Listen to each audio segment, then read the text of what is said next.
Welcome to Revenge with Lyra. While I buried my 10-year-old daughter alone, my family drank champagne across town. Then Mom messaged, "Stop being dramatic. This is urgent." She meant my dead daughter's $1,250,000 trust fund. But what my husband did next shocked them all. He put every last cent in my name, slamming the door on their greed. My name is Savannah Elms, I'm 34. And if you think you know how this ends, stay tuned. What happens when your child dies, and it reveals who is only pretending to grieve. The service was small. Closed casket. No lilies, she hated them. I watched a sparrow land on her headstone as the priest spoke, like even heaven wanted to say goodbye. But the pews behind me were half empty. My parents? At a wine gala 2 zip codes over. My sister? Sent a one-line text. Can't miss this keynote. She would have understood. Would she?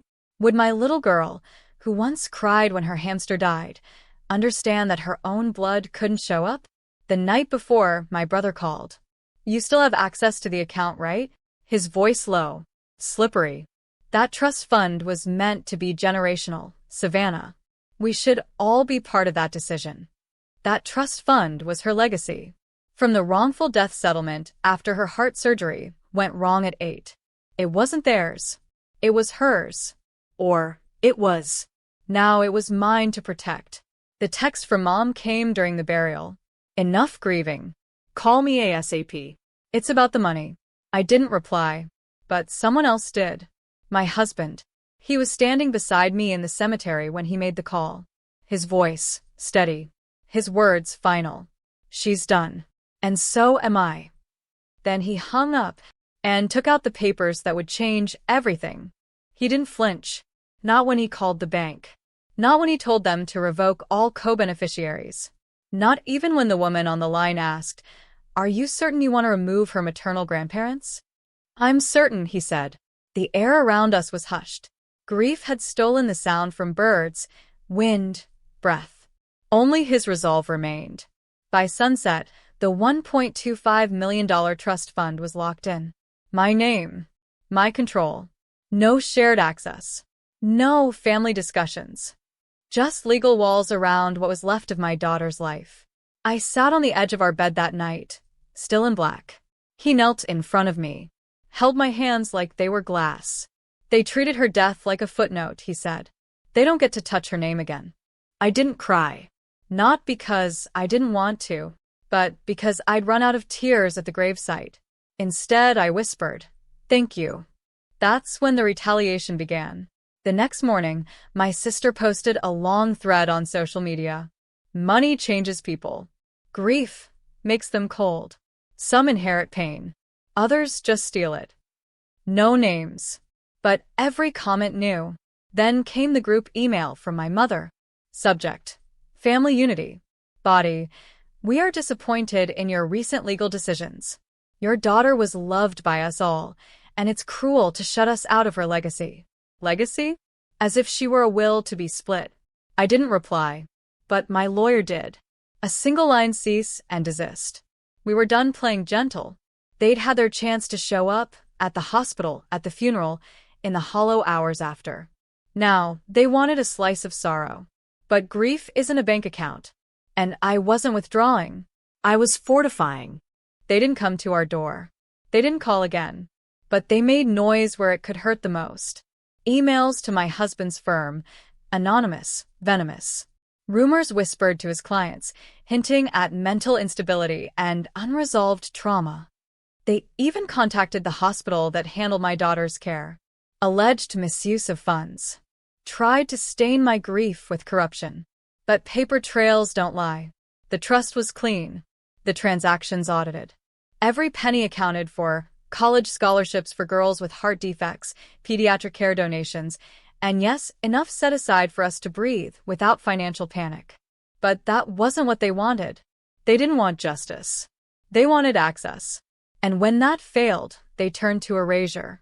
My daughter's name began disappearing. From the family group chat archives. From my parents' Facebook photos. Even from the family's shared Google Calendar, the one where her birthday used to be marked with glitter emojis. Deleted. as if mourning made her inconvenient. I broke down in the pantry one night, clutching her old lunchbox, still smelling faintly of strawberries and glue sticks. "She's vanishing," I told my husband through tears. "And I can't stop them." He wrapped me in silence, held me like an oath. Then he did something I wasn't expecting. He launched a foundation. In her name, the Lila Grace Fund, for girls with fragile hearts and stronger spirits. He built the website in a weekend, filled it with photos they couldn't erase, stories they couldn't rewrite, and he made it public.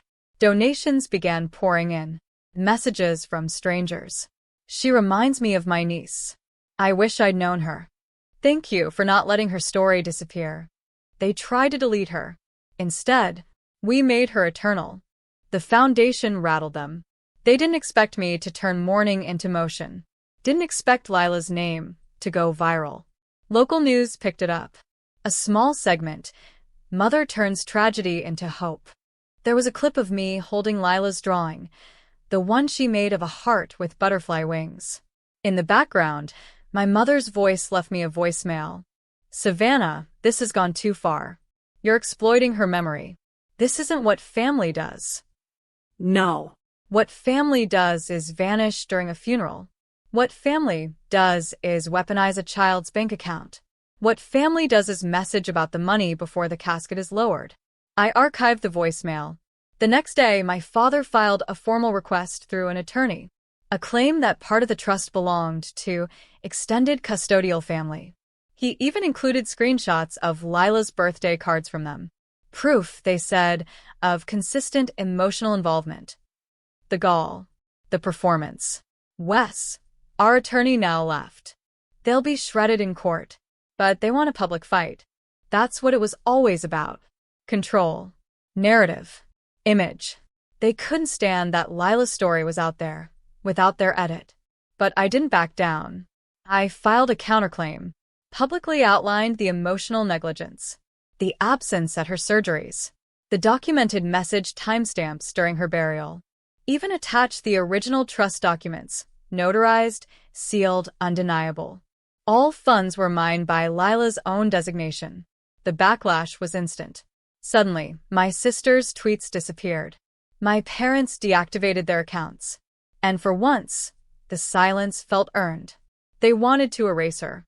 But now every dollar in that trust fund carried her name, not as currency, but as a boundary, one they'll never cross again. You said. But silence from them didn't mean peace for me. Grief has a strange way of resurfacing, not in sobs but in the smallest echoes. Lila's toothbrush still sat in the cup by the sink. Her rain boots, untouched, still waited by the back door. And her laughter, memory's cruelest gift, played in loops when the house got too quiet. I was doing interviews now. Podcasts. A few panels on medical trust management and parental advocacy. Every time I said her name, it felt like lighting a candle, not mourning remembrance. And then came the letter, a plain envelope, no return address. Inside, a single photograph. Lila, at age 5, sitting on my sister's lap, smiling, but clearly in pain. Her 4 visible, her cheeks hollowed. On the back, scribbled in ink. "You're not the only one who loved her. Stop acting like it." I didn't show it to my husband. I didn't cry. Instead, I scanned it, filed it, and logged the postmark. Because when people try to guilt you after abandoning you, it's not about grief. It's about guilt. And guilt has fingerprints. I called Wes. He traced the postmark to a private P.O. box in upstate New York. My brother. He hadn't spoken to me once since the funeral. But now he wanted to remind me that he loved her? Where was that love when she asked for him at the hospital? When she begged to see Uncle Charlie before surgery? Nowhere. Because love isn't memory hoarding. Love is showing up. We filed a report, not criminal. Just documented. Every move they made I logged. Every word I kept. Not for revenge. But because the people who didn't honor her life had no right to narrate her death. Not anymore. My brother's photo wasn't a warning. It was bait. An invitation back into a family script I'd already shredded. But I didn't take it. I filed it away and poured my energy where it mattered, Lila's legacy. By December, the foundation had funded 3 surgeries. We received handwritten letters from mothers I'd never met, holding children who now had a shot because Lila didn't. Her absence had become action. Her silence a spark. Still, the whispers from my family circled like vultures over a wound they couldn't pick open. One day, my cousin messaged me on LinkedIn of all places. They're planning something. Your parents. Some kind of memorial event. Without you. A public show. A reinvention of grief. No doubt they'd wrap it in charity and trimmed hedges. Hire a violinist. Print brochures. Stage love in crisp black outfits. But they never called me. Never asked. Never once used her real voice, or the drawings she made, or the way she liked her macaroni plain with no pepper. Just branding. I didn't confront them. Instead, I contacted the venue. I sent documentation, legal proof that I held all rights to Lila's likeness, foundation name, and trust identity. I made it clear, if they used her name without my permission, they'd be facing more than a cease and desist. They canceled the event 2 days later. I found out through a brief line on my mother's Instagram story. Event postponed due to unforeseen obstacles. Some people can't let go. She was right about one thing. I couldn't let go. Not of my daughter. Not of the truth. Not of the fire it lit inside me. To guard what mattered. To protect what they tried to purchase with guilt. To prove that love doesn't expire when breath does. It rises. And burns. And remembers. January brought something I wasn't ready for. An envelope with my daughter's handwriting. Not a memory. Not something I'd saved. It had been mailed recently. Inside was a folded piece of notebook paper. A drawing. Crayon hearts. Her name scrawled at the top. For Mommy. And in the corner a note I'd never seen before. Keep this safe.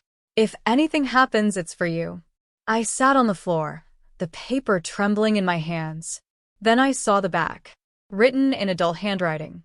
She made this the day of her last surgery. No signature. No return address. I called Wes. I need handwriting analysis, I said. And I need to know where this came from. He moved fast. The handwriting matched a nurse, one who had worked the cardiac unit. She'd been fired shortly after Lila's final surgery. Why? Unclear. But we tracked her down. She was living quietly in Maine. When we spoke, she said, "I'm so sorry. I wanted to come forward earlier. But your family, they were always around. They warned the staff not to talk. Warned. They said you were litigious. That you'd sue anyone who interfered with your grieving." My hands went cold. They had painted me as the threat. Even in the hospital. She mailed the drawing because she thought I deserved to know the truth. And she had more. Copies of visitor logs. Records of who came in and out during Lila's final hours. Notes that had been removed from the hospital's official files, but she'd saved them. One name repeated in them. My mother's. Lila had asked for me. But my mother had told the nurses I needed rest. That she'd sit with her instead. But I was never told. I wasn't just grieving a death. I was waking up inside a theft. The final nail wasn't a scream. It wasn't a lawsuit. It was a folder, yellow, hand-labeled, passed to me quietly across a coffee shop table. Inside, visitor logs, altered timestamps, medical staff notes written and then revised. A discharge document signed by someone not me. My mother had signed my name. Twice. To keep me away. To keep Lila alone. I stared at the nurse who brought it. She didn't say sorry. She didn't need to. Her eyes said everything. We didn't know what she was doing, she whispered. We just believed her. So had I. For too long. But now, the truth had texture. Dates. Ink. And the weight of silence lifted. I didn't take it to court. I didn't drag my mother's name through the media. Because the real sentence was already served. She would never see me again. No visits. No birthdays. No access to the foundation. No claim to Lila's name. Not even a photo on her mantle. I changed my number. filed a final legal block, built a firewall around the only legacy that mattered. And then, on the anniversary of Lila's death, we held our own memorial, a garden blooming with wildflowers, a bench with her name carved in cedar. Dozens of families showed up, children she'd never met but had helped. We didn't release balloons. Lila hated litter. We planted 3 more trees instead. For breath. For shelter. For remembrance. And when I knelt beside her plaque, I didn't cry. I smiled. Because this time she wasn't alone. She was everywhere. In the names whispered by grateful parents. In the laughter of healed little hearts. In the roots under my hands, I stood. My husband reached for me. And for the first time since the burial, I exhaled without breaking.